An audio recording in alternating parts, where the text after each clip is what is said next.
നമ്മുടെ രാജ്യത്തെ വിവാദ വിഷയങ്ങളിൽ പ്രധാനപ്പെട്ട ഒന്നാണ് ഇപ്പോൾ ചരിത്ര സംഭവങ്ങൾ. ഏതെങ്കിലും രണ്ട് ചരിത്ര പണ്ഡിതന്മാർ തമ്മിലുള്ള വിവാദങ്ങൾ അല്ലെങ്കിൽ വിമർശനങ്ങൾ എന്നതിനേക്കാൾ അപ്പുറം ഇന്ന് ചരിത്രം രണ്ട് ജനവിഭാഗങ്ങൾ തമ്മിലുള്ള അഭിപ്രായ വ്യത്യാസത്തിലേക്ക് നീങ്ങിക്കൊണ്ടിരിക്കുകയാണ്. യഥാർത്ഥത്തിൽ ഇത് ഇന്ത്യ ഇക്കാലം അത്രയും ഉയർത്തിപ്പിടിച്ച മതേതര മൂല്യങ്ങൾക്ക് തന്നെ ഘടകവിരുദ്ധമായി മാറിയിരിക്കുന്നു. ഇതിനെപ്പറ്റി നമ്മോട് ഇന്ന് സംസാരിക്കുന്നത് പ്രൊഫസർ പി അബ്ദുൾ റസാഖ് അവറുകളും അതുപോലെ തന്നെ ഡോക്ടർ KG മുജീബുമാണ്. പ്രൊഫസർ പി അബ്ദുൾ റസാഖിനെ ഞാൻ പ്രത്യേകം പരിചയപ്പെടുത്തേണ്ടതില്ല. ചരിത്ര ഗവേഷകനും അധ്യാപകനും KCHR എക്സിക്യൂട്ടീവ് മെമ്പറുമാണ്. അതുപോലെ doctor KG Mujeeb CKG college പേരാമ്പ്രയിലെ ചരിത്രാധ്യാപകനും ഡിപ്പാർട്ട്മെൻറ്റ് വിഭാഗം തലവനുമാണ്. രണ്ടുപേരെയും ഇതിലേക്ക് ഹാർദവമായി സ്വാഗതം ചെയ്യുകയാണ്. ഇപ്പോൾ NCERT പാഠ പദ്ധതിയുമായി ബന്ധപ്പെട്ട് ഒരു പുതിയ വിവാദം വന്നിട്ടുണ്ട്. അക്ബർ ചക്രവർത്തിയും ടിപ്പു സുൽത്താനും ക്രൂരന്മാരായിരുന്നു എന്നതാണ് അതിലെ പ്രധാന ഊന്നൽ. കഴിഞ്ഞ ഏപ്രിൽ മെയ് മാസങ്ങളിൽ ചാവ എന്ന ഒരു ഹോളിവുഡ് ചിത്രം വന്ന സമയത്ത് ഇതുപോലെ ഒരു വിവാദമുണ്ടായിരുന്നു. അന്ന് ഔറംഗസീബ് ചക്രവർത്തിയുടെ ഖബറ് പൊളിച്ചു മാറ്റണം എന്ന് വരെ ആവശ്യം ഉയർന്നു. അതിനു മുൻപ് താജ്മഹൽ ഒരു ശിവക്ഷേത്രമാണെന്നതായിരുന്നു വിവാദം. സർ, ചരിത്രവുമായി ബന്ധപ്പെട്ട ഇത്തരം വിവാദങ്ങളിലൂടെ സംഘപരിവാർ യഥാർത്ഥത്തിൽ ഉദ്ദേശിക്കുന്നത് എന്താണ്? എനിക്ക് തോന്നുന്നത് ഈ ചരിത്രം എന്ന് പറയുന്ന ഒരു ജ്ഞാന വിഷയം എല്ലാ കാലത്തും അധികാരവുമായി ബന്ധപ്പെട്ടിട്ടാണ്. നമുക്ക് ബ്രിട്ടീഷ് കാലം എടുത്ത് നോക്കിക്കഴിഞ്ഞ് കഴിഞ്ഞാൽ ജെയിംസ് മില്ലിൻ്റെ ഹിസ്റ്ററി ഓഫ് ബ്രിട്ടീഷ് ഇന്ത്യ എന്ന് പറയുന്ന പുസ്തകമാണ് ഇന്ത്യ ചരിത്ര രചനയിലെ ആദ്യത്തെ സംരംഭം എന്ന് പറയും. അപ്പോൾ ആ പുസ്തക രചനയ്ക്ക് പിന്നിൽ കൃത്യമായിട്ടുള്ള ഒരു രാഷ്ട്രീയ അജണ്ട ഉണ്ടായിരുന്നു. അവരാണ് ജെയിംസ് മില്ലാണ് ഇന്ത്യയുടെ ചരിത്രം പുരാതന ഇന്ത്യ, മധ്യകാല ഇന്ത്യ, ആധുനിക ഇന്ത്യ എന്ന് വിഭജിക്കുകയും പുരാതന ഇന്ത്യയെ ഹിന്ദു ഇന്ത്യ എന്ന് സവിശേഷമായി പറയുകയും മധ്യകാല ഇന്ത്യയെ മുസ്ലിം ഇന്ത്യ എന്ന് അടയാളപ്പെടുത്തുകയും ചെയ്യുന്നു. അപ്പോൾ അതിൻ്റെ ഒരു യുക്തി എന്ന് പറയുന്നത് പുരാതന ഇന്ത്യ എല്ലാ അർത്ഥത്തിലും മേന്മയുള്ള ഒരു കാലഘട്ടമായിരുന്നു. സംസ്കാരത്തിൻ്റെ വലിയ രീതിയിലുള്ള ഈടുവെപ്പുകളുണ്ടായൊരു കാലമാണ്. പക്ഷെ അതിനുശേഷം മധ്യകാലമാകുമ്പോഴേക്കും ഈ പറയുന്ന മുസ്ലിം ആക്രമണകാരികൾ വരുന്നു. അങ്ങനെ മരുഭൂമിയാക്കപ്പെടുകയാണ്. ഇന്ത്യ എന്ന് പറയുന്നത് മലർവാടിയായിരുന്ന ഇന്ത്യയെ മരുഭൂമിയാക്കി മാറ്റിയത് ഈ മുസ്ലിം ആക്രമണകാരികളാണ്. പക്ഷെ ഞങ്ങൾ വന്നതോടുകൂടി ആധുനികവൽക്കരിക്കുകയും ഈ മരുഭൂമിയാക്കപ്പെട്ട ഇന്ത്യയെ സംരക്ഷിച്ച് ആധുനിക രാഷ്ട്രമാക്കി മാറ്റുകയും ചെയ്തു എന്ന് പറയുന്ന ഒരു സാധൂകരണ യുക്തിയാണ് ബ്രിട്ടീഷ് കാലത്ത് നമുക്ക് കാണാൻ പറ്റും. അത് കഴിഞ്ഞ് നമ്മൾ കാണുന്നത് എന്താ, സ്വതന്ത്ര ഇന്ത്യയിൽ വരുമ്പോഴും നമുക്ക് കാണാവുന്നത് അധികാരവും അറിവും തമ്മിലുള്ള ഈ അവിശുദ്ധ ബാന്ധവം നിലനിൽക്കുന്നതാണ്. പക്ഷെ അവിടെ ഒരു വ്യത്യാസം എന്ന് പറയുന്നത് പുതുതായി 47 രൂപപ്പെട്ട ഇന്ത്യ എന്ന് പറയുന്ന ഒരു ദേശരാഷ്ട്രത്തിന് സാധൂകരിക്കാനാണ് നമ്മൾ ടെക്സ്റ്റ് ബുക്കുകൾ അടക്കം ഉപയോഗിച്ചിട്ടുണ്ടായിരുന്നത്. അത് ദേശരാഷ്ട്രത്തെ സാധൂകരിക്കുക. പക്ഷെ ഇപ്പോൾ വന്നുപെട്ടിട്ടുള്ള ഒരു വലിയ മാറ്റം എന്ന് പറയുന്നത് പ്രത്യേകിച്ച് 2014 ശേഷം അല്ലെങ്കിൽ ഈവൻ 1977 മൊറാർജി ഭരണകാലം മുതൽക്ക് തന്നെ എപ്പോഴൊക്കെ സംഘപരിവാർ ഇന്ദ്രപ്രസ്ഥത്തിൽ അധികാരത്തിൽ വന്നിട്ടുണ്ടോ അപ്പോഴൊക്കെ അവർ ചരിത്രത്തെ ഉപയോഗിക്കുന്നുണ്ട്. അപ്പം ചരിത്രം എന്ന് പറയുന്നത് ഈ തരത്തിലുള്ള വർഗീയ പ്രത്യയശാസ്ത്രത്തിന് സാധൂകരിക്കാൻ പറ്റുന്ന ഒരു പ്രധാനപ്പെട്ട ജ്ഞാനസ്വരൂപമായിട്ട് മാറിയിട്ടുണ്ട്. അപ്പോൾ ഈ തരുണത്തിൽ ഞാൻ ഓർക്കുന്നൊരു കാര്യം, ആദിത്യ മുഖർജി എന്ന് പറയുന്ന JNU പ്രൊഫസർ ഈ പറയുന്ന ചരിത്ര വിവാദങ്ങളുമായി ബന്ധപ്പെട്ട് അദ്ദേഹം പറയുന്നൊരു കാര്യമുണ്ട്. അദ്ദേഹം പറയുന്നത് ചരിത്രത്തിൽ ഇന്നുവരെ ഉണ്ടായിട്ടുള്ള എല്ലാ ജനോസൈഡ്സും അല്ലെങ്കിൽ എല്ലാ വംശഹത്യകൾക്കും മുമ്പായി പ്രസീഡിംഗ് ആയിട്ട് ചില കാര്യങ്ങൾ നടക്കുന്നുണ്ട്. അതെന്താണെന്ന് വെച്ച് കഴിഞ്ഞാൽ ഈ ശത്രുവായി പ്രഖ്യാപിക്കപ്പെട്ടിട്ടുള്ള ആ വിഭാഗത്തിൻ്റെ ചരിത്രത്തെ തമസ്കരിക്കുക, അവരെ പൈശാചികവൽക്കരിക്കുക, അവരുടെ പേരുകൾ മുഴുവൻ മായ്ച്ചു കളയുക, അവരെ ഈ പറയുന്ന ഗെട്ടോയിലേക്ക് മാറ്റി താമസിക്കുക. ഈ 4 കാര്യങ്ങൾ എല്ലാ ഇന്ത്യയിലല്ല, ലോകത്തുള്ള എല്ലാ ഈ പറയുന്ന വംശീയ ഉന്മൂലന പദ്ധതിയുടെയും പ്രാരംഭമായി നടന്നിട്ടുള്ള 4 കാര്യങ്ങളാണ്. ഇപ്പോൾ ഇന്ത്യയിൽ നടക്കുന്നത് വളരെ കൃത്യമായിട്ട്. ഇപ്പം മുസ്ലിമാണ് അവർ ടാർഗറ്റ് ചെയ്യുന്ന വിഭാഗം. അതുകൊണ്ട് തന്നെ മുസ്ലിങ്ങളുടെ ചരിത്രത്തെ, പ്രത്യേകിച്ച് മധ്യകാല ഇന്ത്യ ചരിത്രത്തെ തമസ്കരിക്കുക, അവരുടെ പേരുകളെ പൂർണ്ണമായിട്ട് മായ്ച്ചു കളയുക. ഇപ്പം നിങ്ങൾ ആലോചിച്ച് നോക്കുക, ഇപ്പം എങ്ങനെയാണ് അയോധ്യ എന്ന് പറയുന്ന, ഫൈസാബാദ് എന്ന് പറയുന്ന ഒരു നഗരത്തിൻ്റെ പേര് അയോധ്യയായിട്ട് മാറുന്നു. മുഗൾ സറായി എന്ന് പറയുന്ന ഒരു നഗരത്തിൻ്റെ പേര് ദീൻ ദയാൽ ഉപാധ്യായ മാർഗ് എന്നായിട്ട് മാറുന്നു. അല്ലെങ്കിൽ ഒരു റോഡിൻ്റെ പേര് ഔറംഗസേബ് റോഡ് മാറിയിട്ട് APJ അബ്ദുൽ കലാം റോഡായിട്ട് മാറുന്നു.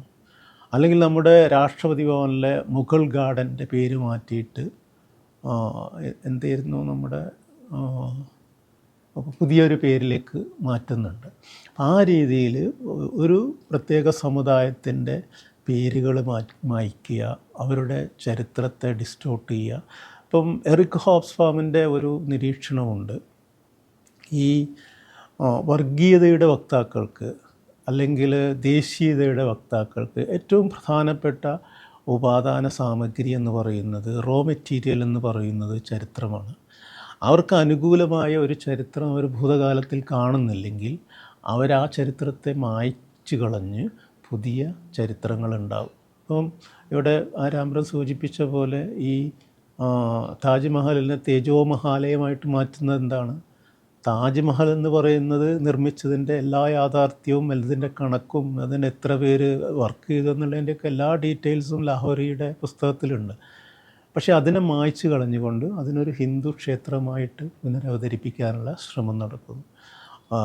ഈ പറയുന്ന കുത്തബ് മിനാർ, അതിനെക്കുറിച്ചും കൃത്യമായി നമുക്ക് തെളിവുകളുണ്ട്. ആര് സൃഷ്ടിച്ചു, ആരുടെ കാലത്ത് നിർമ്മിച്ചു. പക്ഷേ അതിനെ കുത്തബ് മിനാർ അല്ല, അത് വിഷ്ണു സ്തംഭമാണ്, സമുദ്രഗുപ്തൻ നിർമ്മിച്ചതാണ് എന്ന ഒരു നരേറ്റീവ് വരുന്നു. അപ്പോൾ ഇത് വളരെ കൃത്യമായിട്ടും ഈ പറയുന്ന വർഗീയതയുടെ പ്രത്യയശാസ്ത്രത്തിൻ്റെ വക്താക്കളെ സംബന്ധിച്ചിടത്തോളം ചരിത്രമാണ് പ്രധാനപ്പെട്ട ഉപാദാന സാമഗ്രി എന്നുള്ളത് കൊണ്ട് തന്നെയാണ് ഇത് സംഭവിക്കുന്നത്.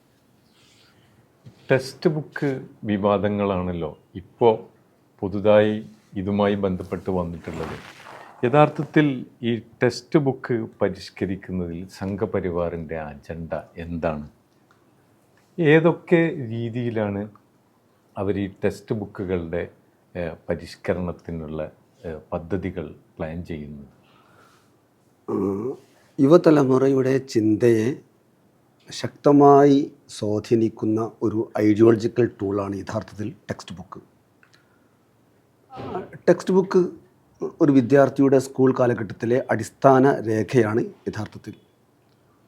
അതുകൊണ്ട് തന്നെ ടെക്സ്റ്റ് ബുക്കുകളിലെ വിവരണങ്ങൾ ഒരു വിദ്യാർത്ഥിയുടെ തൻ്റെ ജീവിതകാലത്ത് മുഴുവനായും ആ ഒരു അറിവ് അവൻ്റെ മനസ്സിൽ ഉൾക്കൊള്ളും. അതുകൊണ്ട് തന്നെയാണ് യഥാർത്ഥത്തിൽ ടെക്സ്റ്റ് ബുക്കുകൾ കൈവക്കാൻ എല്ലാ അധികാര റൂളിംഗ് പാർട്ടികൾ ശ്രമിച്ചുകൊണ്ടിരിക്കുന്നത്.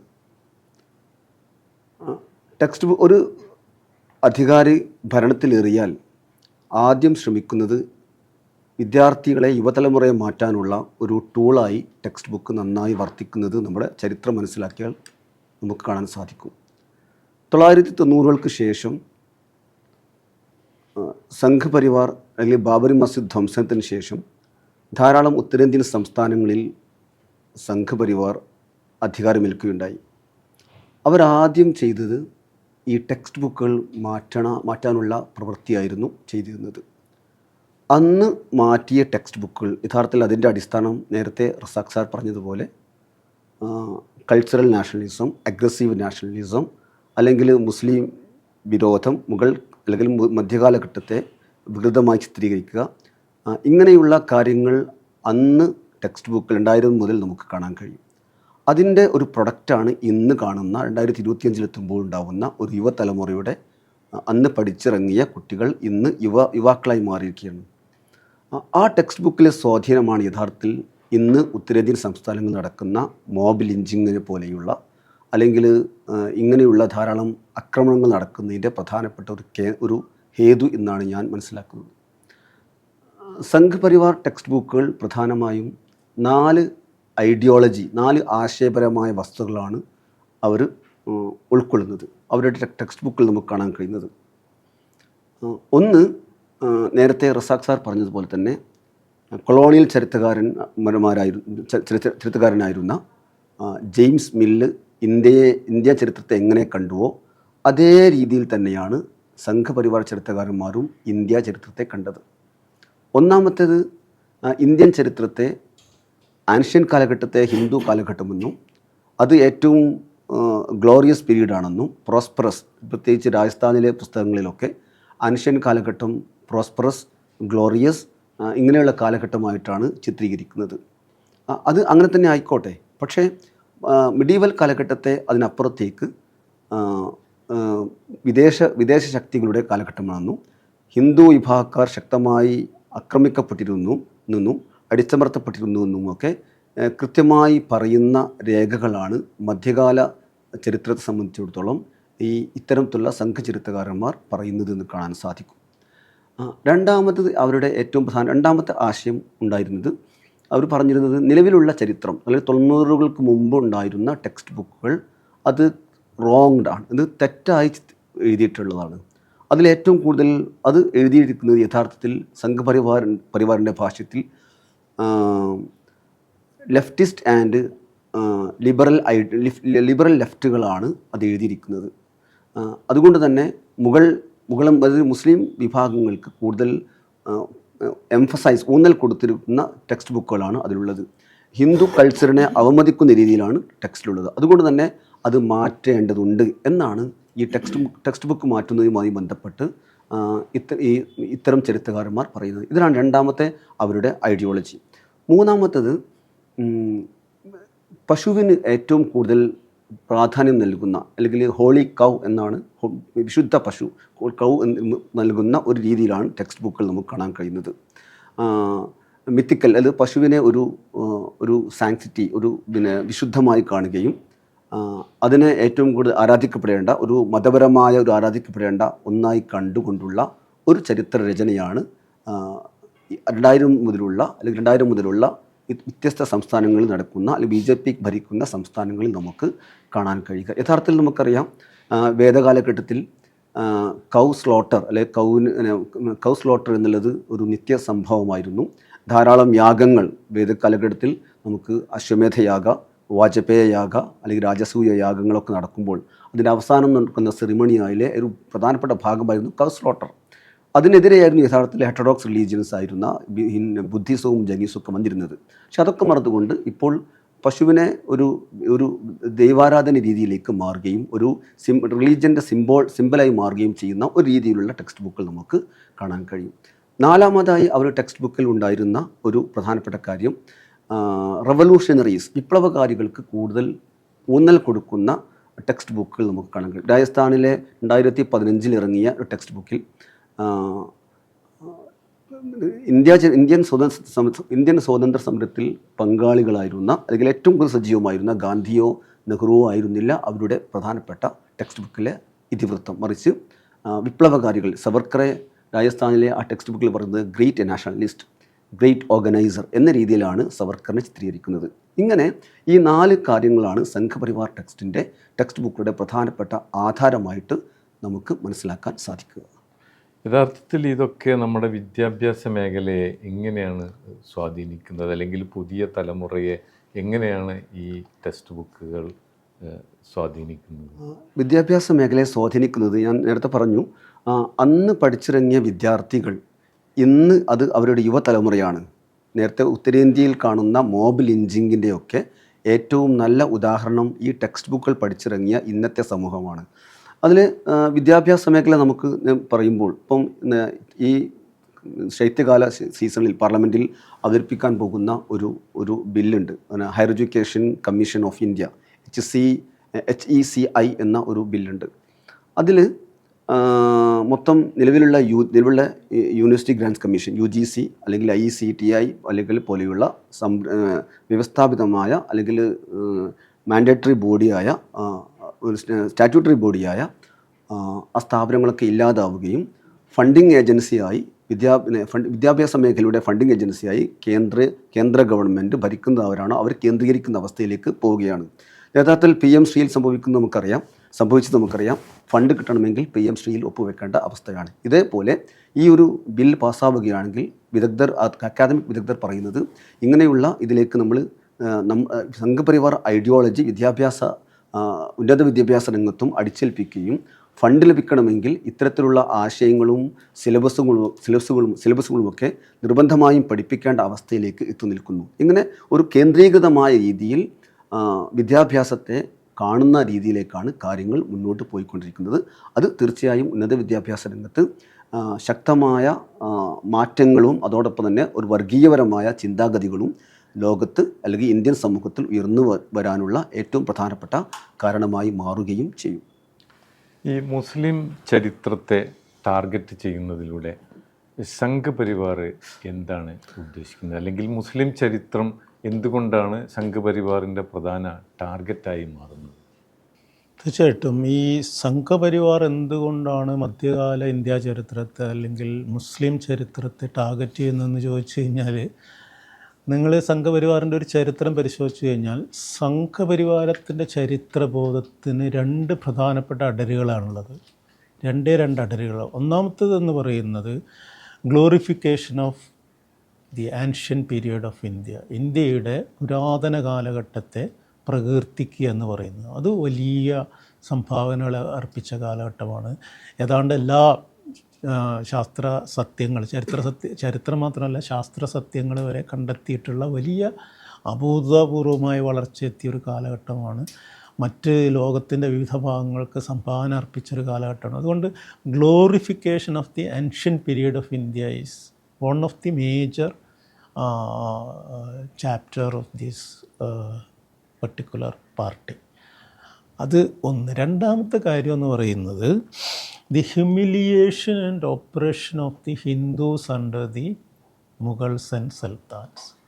ഈ സുൽത്താനറ്റ് കാലഘട്ടത്തിൽ അല്ലെങ്കിൽ മുഗൾ കാലഘട്ടത്തിൽ ഇവിടുത്തെ ഹിന്ദുക്കൾ അനുഭവിച്ച പീഡനം, അവരെ നിർബന്ധിച്ച് മതം മാറ്റി, അവരുടെ ക്ഷേത്രങ്ങൾ നശിപ്പിച്ചു, എല്ലാ അർത്ഥത്തിലും ഈ ഒരു ഇരുണ്ട കാലഘട്ടമായിരുന്നു എന്ന ഒരു ധാരണയാണ് രണ്ടാമതായിട്ട് സംഘപരിവാരത്തിൻ്റെ ഒരു ചരിത്രബോധം എന്ന് പറയുന്നത്. ഇത് വളരെ പ്രകടമായിട്ട് അടുത്ത കാലത്ത് 2021 ജൂണിൽ ഒരുപക്ഷെ നമ്മൾ ഈ പറയുന്ന ടെക്സ്റ്റ് ബുക്ക് വിവാദത്തിൽ ആരും ചർച്ച ചെയ്യപ്പെടാത്തൊരു വിഷയമാണ് ഞാൻ പറയാൻ പോകുന്നത്. അതായത് ഈ സഹസ്രബുദ്ധി എന്ന് പറയുന്ന ഒരു കക്ഷിയുടെ നേതൃത്വത്തിൽ PPRC, ഈ പബ്ലിക് പോളിസി റിസർച്ച് സെൻറ്റർ എന്ന് പറയുന്ന PPRC എന്ന് പറയുന്ന ഒരു സെൻറ്ററിൻ്റെ നേതൃത്വത്തിൽ അത് ലീഡ് ചെയ്യുന്നത് ഈ പറയുന്ന സഹസ്രബുദ്ധി എന്ന് പറയുന്ന ഒരു രാജ്യസഭ MP ആണ് BJPയുടെ. ഒപ്പം തന്നെ അദ്ദേഹം പാർലമെൻ്ററി സമിതി, വിദ്യാഭ്യാസ പാർലമെൻ്ററി സമിതിയുടെ ചെയർമാൻ കൂടിയാണ്. അദ്ദേഹമാണ് നമ്മുടെ പ്രധാനമന്ത്രിക്കും ആഭ്യന്തരമന്ത്രിക്കും ഈ PPRC റിപ്പോർട്ട് കൊടുക്കുന്നത്. ഈ PPRC റിപ്പോർട്ട് നിങ്ങൾ കൃത്യമായിട്ട് പബ്ലിക് ഡൊമൈനിൽ ലഭ്യമാണ്. അതിൽ വളരെ കൃത്യമായിട്ട് 100ാമത്തെ പേജിൽ പറയുന്നത് distortion and misrepresentation of Indian history, India's past, the need for rewriting Indian history എന്ന് പറഞ്ഞ ഒരു ഹെഡിങ്ങിൽ പറയുന്ന 3 കാര്യങ്ങളാണ് പറയുന്നത്. ഒന്ന്, നാളിതുവരെ ഇന്ത്യയുടെ പുരാതന ഇന്ത്യയുടെ സംഭാവനകൾ കൃത്യമായി പൊലിപ്പിച്ച് കുട്ടികളിൽ എത്തിക്കണം. അതിനെ അത് നേരത്തെ ഞാൻ പറഞ്ഞ സംഘപരിവാറിൻ്റെ ചരിത്രബോധമായി ചേർന്ന് നിൽക്കുന്നത്. അപ്പം പുരാതന ഇന്ത്യയുടെ നേട്ടങ്ങളെ പ്രകീർത്തിച്ചുകൊണ്ട് കൂടുതൽ പാഠഭാഗങ്ങൾ ഉണ്ടാവണം. രണ്ടാമത് പറയുന്നത് മധ്യകാല ഇന്ത്യ, അതായത് സുൽത്താൻമാരെയും മുഗളന്മാരുടെയും നേട്ടങ്ങളെ പ്രകീർത്തിക്കുന്ന പരിപാടി അവസാനിപ്പിക്കണം. That shall be put to an end എന്ന് കൃത്യമായിട്ട് പറയുന്നത്. The glorification of the medieval Indian history shall be put to an end. അത് ഉടനെ അവസാനിപ്പിക്കുകയും അതിൻ്റെ മോശമായ മധ്യകാല സുൽത്താനറ്റ് അല്ലെങ്കിൽ മുഗൾ കാലഘട്ടത്തിലെ ഭരണകർത്താക്കളുടെ മോശം വശങ്ങളെ കൂടുതൽ പൊലിപ്പിച്ച് കൊടുക്കുകയും വേണം. മോശം വശങ്ങളെന്ന് പറയുന്നതിൽ എടുത്തു പറയുന്നത് destruction of temples and the religious shrines of Buddhist and Jains, Buddha Jaina Hindu ക്ഷേത്രങ്ങളുടെ തകർച്ച, അതേപോലെ തന്നെ നിർബന്ധിത മതപരിവർത്തനം, ഇങ്ങനെയുള്ള ക്രൂരതകളെ പൊലിപ്പിച്ച് ടെക്സ്റ്റ് ബുക്കിൽ കൊണ്ടുവരണം. മൂന്നാമതായിട്ട് ഈ സുൽത്താൻമാരുടെ പേരുകളിലുള്ള നഗരങ്ങളും അതേപോലെ തന്നെ റോഡുകളുടെയും പേര് മാറ്റണം.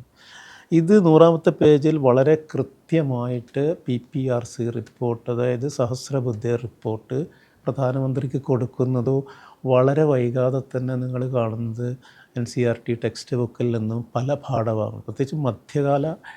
നിങ്ങൾ ആലോചിക്കേണ്ട ഒരു കാര്യം, ഈ പ്രധാനമന്ത്രി എല്ലായ്പ്പോഴും പറയുന്ന ഒരു വാചകമുണ്ട്, 800 years ഓഫ് ഗുലാമി എന്നാണ്. എന്ന് വെച്ച് കഴിഞ്ഞാൽ 800 വർഷത്തെ നമ്മുടെ അടിമത്വം, ഇതിൽ നിന്നും മോചനം ലഭിക്കുന്നത് ഇപ്പോൾ മാത്രമാണ്. ഈ 800 വർഷത്തിൽ 200 വർഷം ബ്രിട്ടീഷുകാരാണ്, ബാക്കി 600 വർഷം ഈ പറയുന്ന ഡൽഹി ഭരിച്ചിരുന്ന സുൽത്താൻ അല്ലെങ്കിൽ മുഗൾ ഭരണം. അപ്പോൾ അതിനുശേഷം ശരിക്കും ഇന്ദ്രപ്രസ്ഥത്തിൽ, അതുകൊണ്ടായിരിക്കണം ഈ കങ്കണ റാവത്ത് എന്ന് പറയുന്ന ഒരു BJP-കാരിയായ സിനിമാ നടി പറയുന്നു, ഇന്ത്യക്ക് സ്വാതന്ത്ര്യം കിട്ടിയത് 1947 2014 മോദി അധികാരത്തിൽ വന്നതോടുകൂടിയാണ് യഥാർത്ഥ സ്വാതന്ത്ര്യം കിട്ടിയത്. ഇതാണ് അവരുടെ ഒരു പൊതുവായിട്ടുള്ള ധാരണ. അപ്പം അതുകൊണ്ട് തന്നെ മധ്യകാല ഇന്ത്യ, അപ്പം ഇന്ത്യൻ പൗരത്വത്തിൻ്റെ അടിസ്ഥാനം തന്നെ ഹൈന്ദവ സംസ്കാരമാണ് എന്ന് വാദിക്കുമ്പോൾ, ഈ ഹൈന്ദവ വിഭാഗമാണ് ഇന്ത്യയുടെ സംസ്കാരത്തിലേക്ക് കോൺട്രിബ്യൂട്ട് ചെയ്ത ഒരേ ഒരു വിഭാഗം. മറ്റുള്ളവരൊക്കെ തന്നെ അകത്തുള്ള ശത്രുക്കളാണ്, ഇൻഡിജിനസ്, അതായത് അകത്തുള്ള ശത്രുക്കൾ എന്നുള്ള രീതിയിലാണ്, ഇൻറ്റേർണൽ എനിമീസായിട്ടാണ് ശരിക്കും പറഞ്ഞാൽ മുസ്ലിം, ക്രിസ്ത്യൻ, അതിൽ കമ്മ്യൂണിസ്റ്റുകാർ ഉൾപ്പെടും. ആഭ്യന്തര ശത്രുക്കൾ എന്നാണ് അവരെ വിളിക്കുന്നത്. സ്വാഭാവികമായിട്ടും ഈ ആഭ്യന്തര ശത്രുക്കളെന്ന് ഗണിക്കുന്ന ഒരു വിഭാഗം ഇത്രമേൽ വലിയ സാംസ്കാരിക രംഗത്ത് ഇത്രമേൽ വലിയ സംഭാവന അർപ്പിച്ചു എന്ന് പറയുന്നത് അവരെ സംബന്ധിച്ചിടത്തോളം ഈ പറയുന്ന ഹൈന്ദവവാദത്തിനെതിരായിട്ട് നിൽക്കുന്നൊരു കാര്യം. അതുകൊണ്ട് പിന്നെ മാത്രമല്ല, നിങ്ങൾ ഡൽഹിയിൽ നിന്ന് ഇറങ്ങിക്കഴിഞ്ഞാൽ ചുറ്റുപാടും കാണുന്നത് കുത്തബ് മിനാർ കാണുന്നു, അല്ലെങ്കിൽ താജ്മഹൽ കാണുന്നു, അല്ലെങ്കിൽ ഹുമയൂൺ ടോംബ് കാണുന്നു. അപ്പോൾ ഇതെല്ലാം ഇവിടെ എല്ലാം ഹൈന്ദവമാണ്, സംസ്കാരം ഹൈന്ദവമാണെന്ന് വാദിക്കുമ്പോൾ അതിനെ റദ്ദാക്കുന്ന ചിത്രങ്ങൾ അല്ലെങ്കിൽ കാഴ്ചകളാണ് ചുറ്റുവട്ടത്തുള്ളത്. അതുകൊണ്ട് സ്വാഭാവികമായിട്ടും ഈ കാലഘട്ടത്തിൽ, എന്നാൽ ഈ വാദം, ഇതിനകത്ത് ഉന്നയിക്കുന്ന ഒരു പ്രധാനപ്പെട്ട വാദം ഇവിടെ നിർബന്ധിതമായ ഹിന്ദുക്കളെ മതം മാറ്റിയെന്നാണ്. ഞാൻ പറയുന്ന ഒറ്റ കാര്യം മാത്രം മനസ്സിലാക്കിയാൽ മതി. 1757 ബാറ്റിൽ ഓഫ് പ്ലാസി വരുന്നത്. അപ്പോഴാണല്ലോ മുഗൾ ഭരണം അവസാനിക്കും. ഈ മുഗൾ ഭരണം അവസാനിക്കുമ്പം ഇന്ത്യൻ പോപ്പുലേഷനിലെ മുസ്ലിം പ്രാതിനിധ്യം എന്ന് പറയുന്നത് വെറും 7%. ഒരു കൃത്യമായ കണക്കാണ്. അതായത് മുഗളന്മാരുടെ ഭരണം അവസാനിച്ച് ബ്രിട്ടീഷുകാർ ഭരണം ഏറ്റെടുക്കുമ്പോൾ ഇവിടുത്തെ ഇന്ത്യൻ ജനസംഖ്യയുടെ 7% മാത്രമാണ് മുസ്ലിങ്ങൾ. പിന്നീടുള്ള 200 കൊല്ലം കൊണ്ടാണ് അത് 24% ആയിട്ട് ഉയരുന്നത്. അപ്പം ഈ കൺവേർഷൻ എന്ന് പറയുന്നത് റദ്ദാക്കപ്പെടുന്നത് ഈ ഒരൊറ്റ കണക്ക് കൊണ്ട് പറ്റും. ഇനി രണ്ടാമത്തെ കാര്യം, എല്ലാ അർത്ഥത്തിലും സാമ്പത്തിക മേഖലയും തകർച്ചയുടെ കാലഘട്ടമാണ് മധ്യകാലഘട്ടം അല്ലെങ്കിൽ മുസ്ലിം കാലഘട്ടം എന്ന് പറയുകയാണെങ്കിൽ അവരോട് നമുക്ക് പറയാനുള്ള ഒറ്റ കാര്യമുള്ളൂ. അതായത് ഈ 1757 ബ്രിട്ടീഷുകാർ മുഗളന്മാരിൽ നിന്നും ഭരണം ഏറ്റെടുക്കുമ്പോൾ ലോക GDPയുടെ 17% ഇന്ത്യയുടെ സംഭാവനയായിരുന്നു. വേൾഡ് GDPയുടെ 17% ഇന്ത്യയുടെ സംഭാവന. എന്നാൽ 200 കൊല്ലത്തെ ബ്രിട്ടീഷുകാരുടെ ഭരണം കഴിഞ്ഞ് ഇന്ത്യയുടെ അവസ്ഥ എന്താണ്? ലോക GDPയുടെ 4% ഇന്ത്യയുടെ സംഭാവന കുറയുന്നുണ്ട്.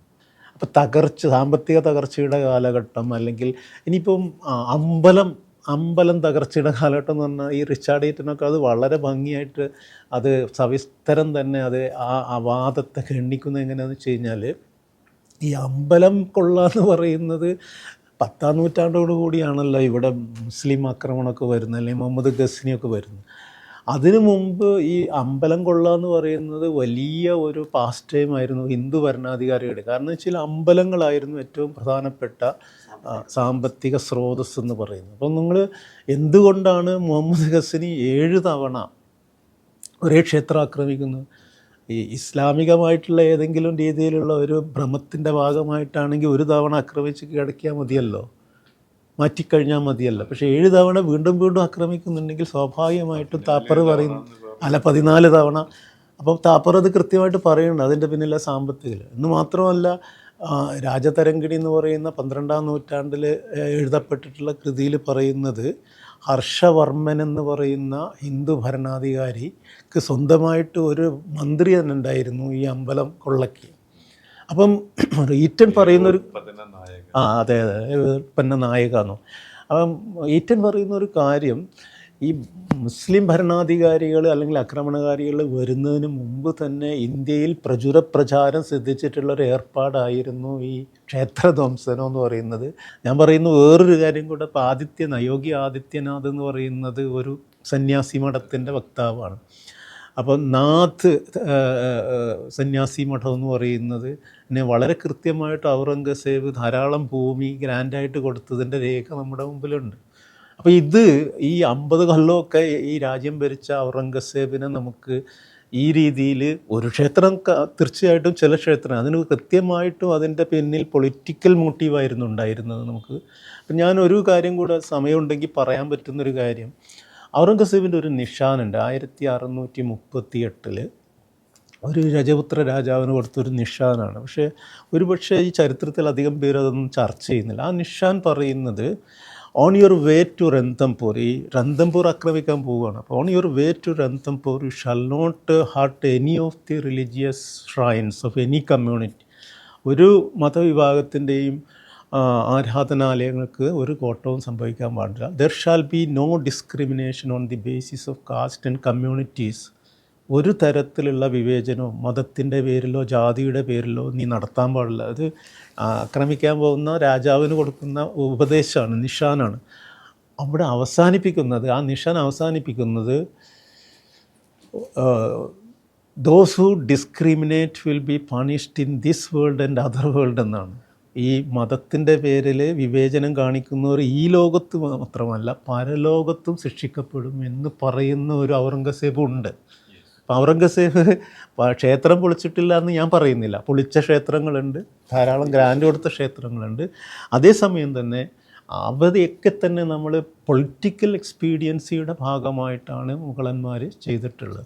മാത്രമല്ല ഈ അക്ബറിൻ്റെ കാലത്ത് 27% ഈ പറയുന്ന മാൻസബ്ദാരുടെ പ്രാതിനിധ്യം അല്ലെങ്കിൽ ഈ ബ്യൂറോക്രസിയിലെ ഹിന്ദു പ്രാതിനിധ്യമെങ്കിൽ അത് 34 കൂടുകയാണ് ഔറംഗസേബിൻ്റെ കാലത്ത് ചെയ്തിട്ട്. ഇത്തരം ഈ മുസ്ലിം ചരിത്രത്തോടുള്ള ഈ ഒരു മുസ്ലിങ്ങളെ മാത്രം ബാധിക്കുന്ന ഒരു പ്രശ്നമാണ്? അല്ല, ഇത് മുസ്ലിങ്ങളെ മാത്രം ബാധിക്കുന്നതല്ല. എന്ന് വെച്ചാൽ നമ്മളിപ്പം ഈ നാസി ജർമ്മനിയുമായിട്ട് ഒരുപാട് സമാനതകളുള്ള ഒരു സിറ്റുവേഷനിലാണ് ഇപ്പോൾ ഇന്ത്യ നിലനിൽക്കുന്നതെന്നാണ്. അപ്പം നമ്മൾ ഒരു ശത്രുവിനെ ടാർഗറ്റ് ചെയ്യണം. അപ്പം ഇന്നിപ്പം മുസ്ലിങ്ങൾ മാത്രമാണ്. ഞാൻ നേരത്തെ തന്നെ ഓൾവാർക്കറൊക്കെ പറയുന്നുണ്ട്, ആഭ്യന്തര ശത്രുക്കൾ ഇവരാണ്. അവർക്കൊരിക്കലും ഇന്ത്യൻ പൗരന്മാരായിട്ട്, ഇന്ത്യയിലെ ക്രിസ്ത്യാനികൾക്കോ മുസ്ലിങ്ങൾക്കോ ഇന്ത്യൻ പൗരന്മാരായിട്ട് മാറാൻ കഴിയില്ല. കാരണം അവർക്ക് അവരുടെ പിതൃഭൂമി ഇന്ത്യ ആയിരിക്കാം, ജനിച്ച ഭൂമി ഇന്ത്യ ആയിരിക്കാം, പക്ഷേ അവരുടെ പുണ്യഭൂമി ഇന്ത്യയല്ല. അതങ്ങ് പലസ്തീനിലും അല്ലെങ്കിൽ അറേബ്യയിലാണ്. മുസ്ലിങ്ങളത് അറേബ്യയിലാണ്, ക്രിസ്ത്യാനികളുടെ പാലസ്തീനിലാണ്. അതുകൊണ്ട് തന്നെ അവർക്ക് പുണ്യഭൂമിയും പിതൃഭൂമിയും ഒന്നായ ഹിന്ദുക്കൾക്ക് മാത്രമേ ഇവിടുത്തെ പൗരന്മാരാവാൻ പറ്റുള്ളൂ എന്ന് പറയുന്ന ഒരു പ്രത്യയശാസ്ത്രത്തിൻ്റെ വക്താക്കളെ സംബന്ധിച്ചിടത്തോളം മുസ്ലിങ്ങൾ മാത്രമല്ല അവരുടെ ആഭ്യന്തര ശത്രു എന്നുള്ളത് വളരെ കൃത്യമാണ്. ഈ വിദ്യാഭ്യാസ സമ്പ്രദായം അല്ലെ, ഇതിൻ്റെ സിലബസ് മാറുന്നതിലൂടെ യഥാർത്ഥത്തിൽ നമ്മുടെ ഫെഡറൽ സംവിധാനത്തെ അതെങ്ങനെയാണ് സ്വാധീനിക്കുന്നത്? അതിൻ്റെ ഒരു ഇമ്പാക്റ്റ് എന്താണ്? യഥാർത്ഥത്തിൽ 2000-ലാണ് നമുക്കറിയാം നാഷണൽ കരിക്കുലം ഫ്രെയിം വർക്ക് 1972 ആരംഭിച്ച നാഷണൽ കരിക്കുലം ഫ്രെയിംവർക്ക് 1972, 86, 2000 ഈ വർഷങ്ങളിലൊക്കെ ഓരോ സമയത്തും ഇത്തരം ഫ്രെയിംവർക്കുകൾ ഉണ്ടായിട്ടുണ്ട്. അത്തരം ഫ്രെയിംവർക്കുകൾ 1972ലെയും 86ലെയും ഫ്രെയിംവർക്കിൻ്റെ ഏറ്റവും പ്രധാനപ്പെട്ട ലക്ഷ്യങ്ങൾ നാഷണൽ ഇൻ്റഗ്രേഷൻ, അതോടൊപ്പം തന്നെ സോഷ്യൽ ജസ്റ്റിസ്, അതോടൊപ്പം തന്നെ ഉപസംസ്കാരങ്ങളെ ഐഡൻറ്റിഫൈ ചെയ്യുക എന്നിങ്ങനെ രീതിയായിരുന്നെങ്കിൽ 2000 മുതലുള്ള നാഷണൽ കരിക്കുലം ഫ്രെയിംവർക്കിൽ നമ്മൾ കാണാൻ കഴിയുന്നത് കൾച്ചറൽ നാഷണലിസം, അഗ്രസീവ് പാട്രിയോട്ടിസം, അതോടൊപ്പം ഹിന്ദുത്വ ഐഡൻറ്റിറ്റി ഇങ്ങനെയുള്ള രീതിയിലേക്ക് നാഷണൽ ഫ്രെയിംവർക്ക് കരിക്കുലം ഫ്രെയിംവർക്ക് മാറി. അതോടൊപ്പം തന്നെ ഒരു നല്ല ഉദാഹരണം 2002 ICHR നമുക്കറിയാം, Indian council four historical research, ഇന്ത്യയിലെ ചരിത്ര ഗവേഷണം നടത്തുന്നതിൻ്റെ ഏറ്റവും നല്ല ഒരു സ്റ്റാറ്റ്യൂട്ടറി ബോഡിയാണ് ICHR. ആ ICHRൽ നേരത്തെ ഉണ്ടായിരുന്ന ചെയർമാൻമാർ തപൻ റായ് ചൗധരി ഉണ്ട്, ഇർഫാൻ ഹബീബുണ്ട്, അങ്ങനെ R ശർമ്മയുണ്ട്, എല്ലാവരും ഉണ്ട്. ഇവിടെ ഈ സമയത്ത് എത്തിയിരിക്കുന്നത് KS ലാലായിരുന്നു. അദ്ദേഹത്തിൻ്റെ ഒരു പുസ്തകമുണ്ട്, growth of population in medieval India 1000 to 1500 എന്ന പുസ്തകം. അതിൽ അദ്ദേഹം പറയുന്ന ഒരു കാര്യമുണ്ട്. മിഡീവൽ കാലഘട്ടത്തിൽ, പ്രത്യേകിച്ച് സുൽത്താനേറ്റ് കാലഘട്ടം എന്ന് പറഞ്ഞാൽ അലാവുദ്ദീൻ ഖൽജി, മുഹമ്മദ് ഇബ്ൻ തുഗ്ലക്ക്, ഫിറോസ് ഷാ തുഗ്ലക്ക്, ഗിയാസുദ്ദീൻ ബാൽബൻ പോലെയുള്ള ഭരിച്ചിരുന്നൊരു കാലഘട്ടം. ആ കാലഘട്ടത്തിൽ ഹിന്ദു ജനസംഖ്യ 190 മില്യണിൽ നിന്നും 120 മില്യണിലേക്ക് കുറഞ്ഞു. അപ്പോൾ അതിന് കാരണം KS ലാൽ പറയുന്നത് അവിടെ ഹിന്ദു ഹത്യ അല്ലെങ്കിൽ ഹിന്ദുക്കളെ കൊന്നിട്ടായിരുന്നു ഈ ജനസംഖ്യ കുറഞ്ഞത് എന്നുള്ള. പക്ഷെ അദ്ദേഹം ആ പുസ്തകത്തെ ഒരു സോഴ്സും അദ്ദേഹം പറയുന്നില്ല, ഒരു സ്റ്റാറ്റിസ്റ്റിക്സും അദ്ദേഹം പറയുന്നില്ല.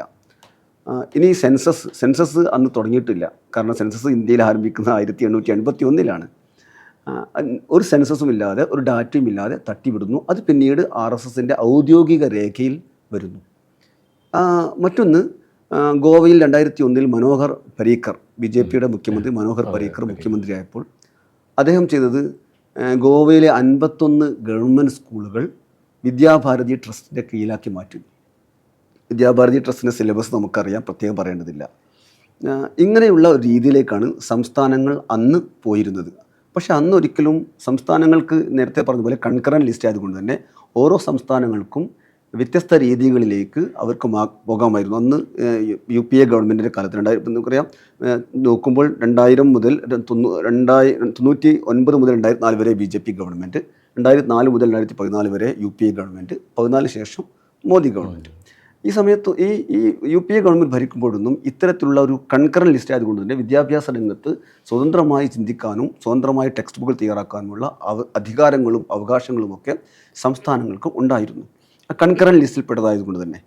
പക്ഷേ 2014 ശേഷം സംഭവിച്ചത്, കൺകറൻറ്റ് ലിസ്റ്റിൽ ഇപ്പോഴും മാറ്റിയിട്ടില്ല വിദ്യാഭ്യാസത്തിൽ നിന്ന്. പക്ഷേ എല്ലാ അർത്ഥത്തിലും കേന്ദ്രീകരിക്കുന്നത് പോലെ തന്നെ വിദ്യാഭ്യാസ രംഗത്തും കേന്ദ്രീകൃതമായ സ്വഭാവം വന്നുകൊണ്ടിരിക്കുന്ന അവസ്ഥയാണ്. ഞാൻ നേരത്തെ പറഞ്ഞ അടുത്ത പാർലമെൻറ്റ് കാലത്ത് അവതരിപ്പിക്കാൻ പോകുന്ന higher education commission of India എന്ന ബില്ല് ഇതിലെ ഏറ്റവും പ്രധാനപ്പെട്ട ഒന്നാണ്. മൊത്തം എല്ലാ അധികാരങ്ങളെയും കേന്ദ്രീകരിച്ചുകൊണ്ട് ഒരു ഫെഡറൽ സിസ്റ്റത്തെ, യഥാർത്ഥത്തിൽ നമുക്കറിയാം ഓരോ സംസ്ഥാനങ്ങളും വ്യത്യസ്ത കൾച്ചറുകളും നോളജ് സിസ്റ്റവും അതോടൊപ്പം എല്ലാം ഉണ്ട്. വൈവിധ്യങ്ങളാണ് ഇന്ത്യയുടെ പ്രധാനപ്പെട്ട ഒന്ന്. അതിൽ നിന്നും വ്യത്യസ്തമാക്കിക്കൊണ്ട് ഉദാഹരണത്തിന് ഏറ്റവും കൂടുതൽ വിദ്യാഭ്യാസമുള്ള ഒരു ഉന്നത വിദ്യാഭ്യാസ സ്ഥാപനമാണ് കേരളത്തിലുള്ളത്. അതോടൊപ്പം തന്നെ എയിംസ്, ഉദാഹരണം IIT-കൾ നമുക്ക് ധാരാളം കാണാം. ഈ ഡൽഹിയിലുള്ള അല്ലെങ്കിൽ കാൺപൂരിലുള്ള IIT-കളും നോർത്ത് ഈസ്റ്റ് ഭാഗങ്ങളിലുള്ള വിദ്യാഭ്യാസ സ്ഥാപനങ്ങളും ഒരേ രൂപത്തിലേക്ക് ആക്കുമ്പോൾ ഉണ്ടാകുന്ന പ്രശ്നങ്ങൾ, ഓരോ സംസ്ഥാനങ്ങൾക്കും അതിൻ്റേതായ വിദ്യാഭ്യാസ നയങ്ങളും വിദ്യാഭ്യാസ രീതികളും ഉണ്ടാകുമ്പോൾ അതിനെ കേന്ദ്രീകൃതമാക്കുമ്പോൾ ഉണ്ടാകുന്നത് അതിനെ ആകെ തകിടം മറിക്കുന്ന രീതിയിലേക്ക് പോകും. പക്ഷെ അതിലേക്കാണ് കാര്യങ്ങൾ എത്തി നിൽക്കുന്നത്.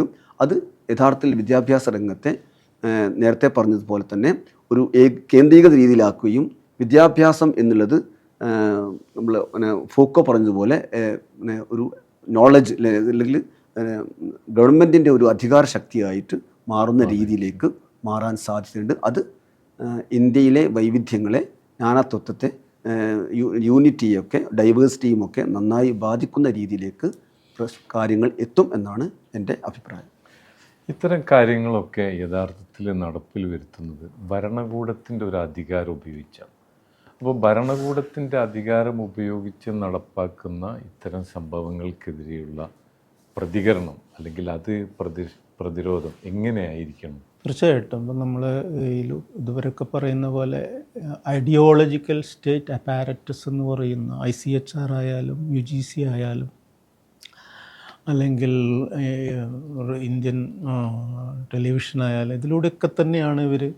അപ്പോൾ അതുണ്ടാക്കുന്ന ഡാമേജ് എന്ന് പറയുന്നത്, ഇപ്പം നിങ്ങൾക്ക് ഞാനൊരു ചെറിയ ഉദാഹരണം പറയാം. ഈ മുസഫറാബാദിലെ ഒരു സ്കൂൾ ടീച്ചർ ഒരു ക്ലാസ് റൂമിനകത്ത് ഒരു മുസ്ലിം കുട്ടിയെ മാത്രം വിളിച്ചു വരുത്തി ബാക്കി 49 കുട്ടികളെ കൊണ്ട് അവൻ്റെ മുഖത്തടിപ്പിക്കുന്ന രീതിയിൽ, അവനൊരു തെറ്റും ചെയ്തിട്ടില്ല. അവൻ ചെയ്ത തെറ്റെന്ന് പറയുന്നത് അവനൊരു പ്രത്യേക സമുദായത്തിൽ ജനിച്ചു എന്ന് അപ്പം പറയുന്നതല്ല. ആ ടീച്ചർ എന്നിട്ട് വൈകുന്നേരം ആകുമ്പോഴേക്ക് അതിനെ ന്യായീകരിക്കുകയാണ്. എനിക്ക് ഒരു ഭിന്നശേഷിക്കാരിയായ ഒരു ടീച്ചറാണ്, പക്ഷെ എനിക്ക് ശേഷി ഉണ്ടായിരുന്നെങ്കിൽ ഞാൻ തന്നെ അത് ചെയ്യുമായിരുന്നു, ആ കുട്ടിയുടെ മുഖത്തടിക്കുമായിരുന്നു എന്നൊക്കെ പറയുന്ന രീതിയിലുള്ള ഇത്തരത്തിലുള്ള പക എവിടെയെന്ന് ഈ നാട്ടിൽ എങ്ങനെ പടർന്നു എന്ന് ചോദിച്ചു കഴിഞ്ഞാൽ ഞാൻ പറയും അത് ഈ ടെക്സ്റ്റ് ബുക്കുകളിലൂടെ. കാരണം എന്താ വെച്ച് കഴിഞ്ഞാൽ ആ രീതിയിൽ ഇപ്പം നേരത്തെ പറഞ്ഞ മുജീബ് പറഞ്ഞ വിദ്യാഭാരതി ഒരു പക്ഷേ ഈ NCERT സിലബസ് ഫോളോ ചെയ്യുന്ന സ്കൂളുകൾ ഒരു 6000 സ്കൂളുകളേ ഉണ്ടാവുള്ളൂ. 1,35,000 സ്കൂളുകളിൽ ഒരു 6000 സ്കൂളാണ് ഈ നേരത്തെ പറഞ്ഞ NCERT ഒക്കെ. ബാക്കിയെല്ലാം തന്നെ ഈ വിദ്യാഭാരതി. അപ്പോൾ ആശിഷ് നന്ദി എന്ന് പറയുന്ന ചിന്തകൻ പറയുന്ന ഒരു കാര്യമുണ്ട്, ഇന്ത്യയുടെ ഭാവി ഇരുളടഞ്ഞതാണ്. കാരണം ഇത്തരത്തിലുള്ള സ്കൂളുകളിലൂടെ വികിരണം ചെയ്യപ്പെടുന്ന ചരിത്രബോധത്തോടു കൂടിയാണ് ഇങ്ങനെയുള്ള ഈ ബ്യൂറോക്രസിയൊക്കെ നയിക്കുന്നവർ. അത്തരം സ്കൂളുകളിലൂടെ സാംശീകരിച്ച ചരിത്രബോധത്തോടു കൂടിയുള്ളവരാണ് എന്നുള്ളത് തന്നെയാണ് ഇന്ത്യയുടെ ഭാവി. അതേപോലെ നമ്മൾ തുടക്കത്തിൽ രാംപുരം പറഞ്ഞൊരു കാര്യമുണ്ടല്ലോ, അതായത് ഈ ചാവ പോലെയുള്ള സിനിമ. നിങ്ങൾ കഴിഞ്ഞ 5 വർഷം അല്ലെങ്കിൽ 10 വർഷത്തിനുള്ളിൽ ഇറങ്ങിയിട്ടുള്ള സിനിമകൾ എടുത്ത് നോക്കുക. കാശ്മീർ ഫയൽ എടുത്ത് നോക്കുക, അല്ലെങ്കിൽ പത്മാവത് എന്ന് പറയുന്ന സിനിമ എടുക്കുക, അല്ലെങ്കിൽ ചാവ എടുത്ത് നോക്കുക. ഇതെല്ലാം ചരിത്ര സംബന്ധിയാണ്. പക്ഷേ എന്തുമാത്രം ഭീകരമായിട്ടാണ് ചരിത്ര സത്യങ്ങളെ ഡിസ്റ്റോർട്ട് ചെയ്തുകൊണ്ടുള്ള അല്ലെങ്കിൽ കേരള സ്റ്റോറി. നമുക്കിപ്പം ഏറ്റവും എളുപ്പത്തിൽ മനസ്സിലാവുന്ന കേരള സ്റ്റോറി നമ്മളെക്കുറിച്ചുള്ളതാണ്. പക്ഷേ ഈ കേരളത്തിൻ്റെ യാഥാർത്ഥ്യമായി ഒരു പുലബന്ധം പോലും ഇല്ലാത്തൊരു സിനിമയാണ്. പക്ഷേ ഈ ഇത്തരം പോപ്പുലർ സിനിമകളിലൂടെ ഇവർ സമൂഹത്തിൽ വലിയ രീതിയിലുള്ള വിഷം പടർത്തുന്നുണ്ട് എന്നുള്ളതാണ്. മാലിക് മുഹമ്മദ് ജയ്സി 16-ാം നൂറ്റാണ്ടിൽ അയാളെ ഭാവനയിൽ കണ്ട ഒരു കഥ മാത്രമാണ് ഈ പത്മാവത് എന്നത്. ജീവിച്ചിരുന്നൊരു കഥാപാത്രമേ അല്ല പത്മാവത്. പക്ഷെ നിങ്ങളിന്ന് രാജസ്ഥാനിലെ ടെക്സ്റ്റ് ബുക്കിൽ കാണുന്നത് എന്താണ്? ഈ പറയുന്ന കശ്മലനായിട്ടുള്ള അലാവുദ്ദീൻ ഖിൽജിയുടെ ആവേശത്തിന് വശംവദയാവാതെ ജൗഹർ അനുഷ്ഠിച്ച പാതിവൃത്തത്തിൻ്റെ ഏറ്റവും വിശുദ്ധ മാതൃകയായിട്ടാണ് ടെക്സ്റ്റ് ബുക്കിൽ പത്മാവത്. പക്ഷേ പത്മാവത് എന്ന് പറയുന്ന 16-ാം നൂറ്റാണ്ടിൽ ഈ മാലിക് മുഹമ്മദ് ജയ്സി എന്ന് പറയുന്ന ഒരു സൂഫി കവി അദ്ദേഹത്തിൻ്റെ ഭാവനയിൽ സൃഷ്ടിച്ചെടുത്തൊരു കഥാപാത്രം മാത്രമാണ്. പക്ഷേ ജെയിംസ് ടോഡ് എന്ന് പറയുന്ന അവിടെയാണ് നമ്മൾ കാണേണ്ട ഒരു പ്രശ്നം. ഈ James Tod annals and antiquities of Rajasthan എന്ന് പറയുന്ന അദ്ദേഹത്തിൻ്റെ പുസ്തകത്തിൽ ഇതിനൊരു വസ്തുതാ സ്വഭാവം കൊടുക്കുകയാണ് ചെയ്യുന്നത്. ഇതേ സാധനം തന്നെയാണ് നമുക്ക് ഈ പറയുന്ന നമ്മുടെ പ്രസിദ്ധമായിട്ടുള്ള സുമനാഥ ക്ഷേത്രത്തിൻ്റെ കാര്യത്തിൽ സംഭവിച്ചത്. അതിൽ മറ്റേ അലക്സാണ്ടർ ഡൗ എന്ന് പറയുന്ന അതേസമയം ഇപ്പുറത്ത് നമ്മുടെ ബാബരി മസ്ജിദിൻ്റെ കേസിൽ സംഭവിക്കുന്ന അലക്സാണ്ടർ കണ്ണിങ്ഹാം. ഈ 3 പേരും വളരെ കൃത്യമായ ചില ബോധത്തോടു കൂടി അവർ ഡിസ്റ്റോർട്ട് ചെയ്തുണ്ടാക്കിയ ചില ടെക്സ്റ്റിനെ ബേസ് ചെയ്തുകൊണ്ടാണ് പിന്നീട് ഈ വിവാദങ്ങളെല്ലാം ഉണ്ടാവുന്നതെന്ന് കൂടെ. അപ്പം കൊളോണിയലിസം 47 അപ്രത്യക്ഷമായിട്ടുണ്ടെങ്കിലും അതിൻ്റെ ജഡം നമ്മൾ വളരെ കൃത്യമായിട്ടും ഇത് ചെയ്തില്ല, മറമാടിയിട്ടില്ലാത്ത. അതുകൊണ്ടാണ് ആ പ്രേതം നമ്മളെപ്പോഴും വേട്ടയാണ്. ഈ 3 സ്വതന്ത്ര ഇന്ത്യ കണ്ടിട്ടുള്ള പ്രധാനപ്പെട്ട വിവാദങ്ങളും അതിനോടനുബന്ധിച്ചിട്ടുണ്ടായിട്ടുള്ള വംശഹത്യകളൊക്കെ നോക്കിക്കഴിഞ്ഞ് കഴിഞ്ഞാൽ അതിൻ്റെ പിന്നിൽ ജെയിംസ് ടോഡ് ഉണ്ട്, അതിൻ്റെ പിന്നിൽ അലക്സാണ്ടർ കണ്ണിങ്ഹാം ഉണ്ട്, അലക്സാണ്ടർ ഡോ ഉണ്ട്. ഇതും കൂടെ നമ്മൾ ഇതിൻ്റെ കോണ്ടെക്സ്റ്റിൽ അറിയേണ്ട ഒരു കാര്യം. ഈ സംഭവങ്ങളിൽ നിന്ന് നമുക്ക് മനസ്സിലാവുന്നത് ചരിത്ര പഠനം എന്നത് ഭൂതകാലത്തെ മനസ്സിലാക്കാനുള്ള ഒരു ഉപാധിയാണെന്ന് നമ്മുടെ ചരിത്ര അധ്യാപകരെല്ലാം നിരന്തരം പറയാറുണ്ട്. അതോടൊപ്പം തന്നെ യഥാർത്ഥത്തിൽ നമ്മുടെ രാജ്യത്തിൻ്റെ മതേതര സ്വഭാവവും കെട്ടുറപ്പും നിലനിർത്താനുള്ള ഒരു പ്രധാന ഉപാധി കൂടിയാണ് ഇനിയുള്ള ചരിത്ര പഠനം എന്നുകൂടിയാണെന്ന് ഞാൻ മനസ്സിലാക്കുന്നു.